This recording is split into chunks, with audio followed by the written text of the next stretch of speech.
সরকারি আবাস প্রকল্পে অনিয়মের অভিযোগ গোঘাটের পশ্চিমপাড়া গ্রাম পঞ্চায়েতে। স্থানীয় গ্রামবাসীদের দাবি, প্রকৃত উপভোক্তাকে বঞ্চিত করে অন্য ব্যক্তির নামে বাড়ি বরাদ্দ করা হয়েছে। পাশাপাশি জব কার্ডে একজনের নামে থাকলেও প্রকল্পের টাকা অন্য অ্যাকাউন্টে জমা পড়ার অভিযোগও সামনে এসেছে। এখন শুনুন এ বিষয়ে কে কি জানালেন।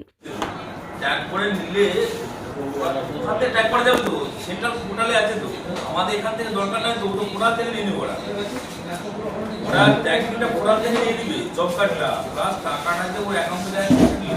আমার জব কার্ড থেকে অন্য লোক টাকা তুলে নিয়েছে। কি করে তুললো? তুলেছে মানে আমরা জব কার্ড এখন আমরা শো করছি, দেখছি নাকি আমাদের আমাদের ঘরের টাকা। এখন নতুন সার্ভে করতে যে আমাদেরকে বলছে যে তোমরা তো ঘর অনেকদিন আগে পেয়ে গেছো, আবার কোথায় ঘর পাবে তোমরা? আপনি ঘর পাননি? না, ঘর তো দূরের কথা, একটা তিরপাল পর্যন্ত পাইনি। এখন কি চাইছেন? এখন চাইছি যেমন এইটা আমাদের খুব তাড়াতাড়ি ব্যবস্থা করে দেয়। আপনার যে জব কার্ডের এটা কে ঘর পেয়েছে, কি নাম? হাসিনা বিবি আমাকে পার্টি থেকে ঘরটা দিয়েছে। তৃণমূল নেতারা তখন ছিল, তখন দিয়েছে। এখন চাইছি আমার ঘরটা যেমন। কোন জায়গায় বাড়ি আপনার? রামানন্দপুর। এরকম কতজনের সমস্যা হয়েছে? 100 জনের পুরো 100 জনের হয়েছে। রামানন্দপুরে? হ্যাঁ, পশ্চিম পাড়ায় কয়েক হাজার হয়ে গেছে হয়তো। বাদশা মল্লিক। আমার জগার অন্য লোকের অ্যাকাউন্টে ঢুকে গেছে টাকা। রাব্বুলের হচ্ছে অ্যাকাউন্ট আমার জগার।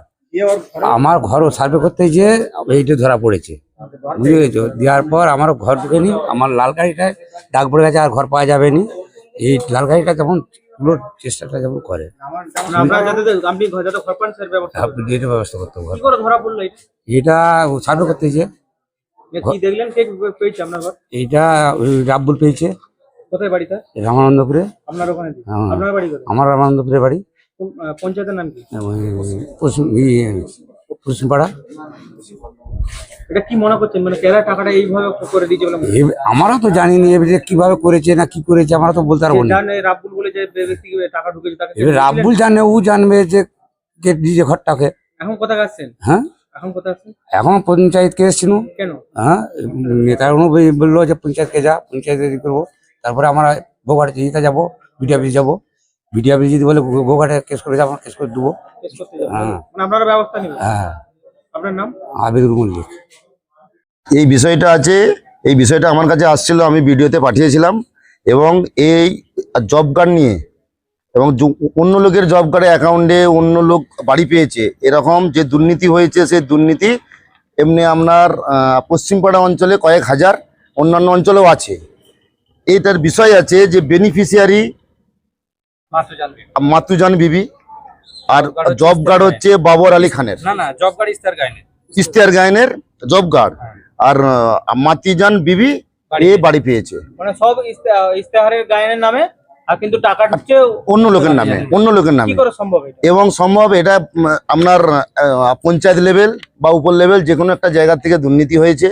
একজনের অ্যাকাউন্টে অন্য একজনের টাকা উঠেছে, একজনের জব কার্ড, একজনের অন্য অ্যাকাউন্টে টাকা উঠছে বেনিফিশিয়ারি। এখন যখন বাড়ি সার্ভে করতে যাচ্ছে, এই জব কার্ডকে আর নতুন করে নিচ্ছে না সার্ভে, এবং মানুষ বিপদে পড়েছে, এবং মানুষ কোথায় যাবে ঠিক করতে পারছে না। তাই আমাদের কাছে আসছে, পঞ্চায়েতে আসছিল, ওনারা বলেছেন প্রশাসনের কাছে যেতে।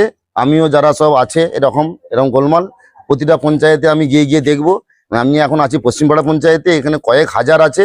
প্রত্যেককে বলবো আপনারা থানায় গিয়ে এফআইআর করুন এবং একটা কপি ভিডিওকে দিন, যাতে এই দুর্নীতি আমরা ভেতর থেকে ধরতে পারি এবং দুর্নীতির সঙ্গে কারা যুক্ত আছে তাদেরকে যেন সামনে আমরা আনতে পারি।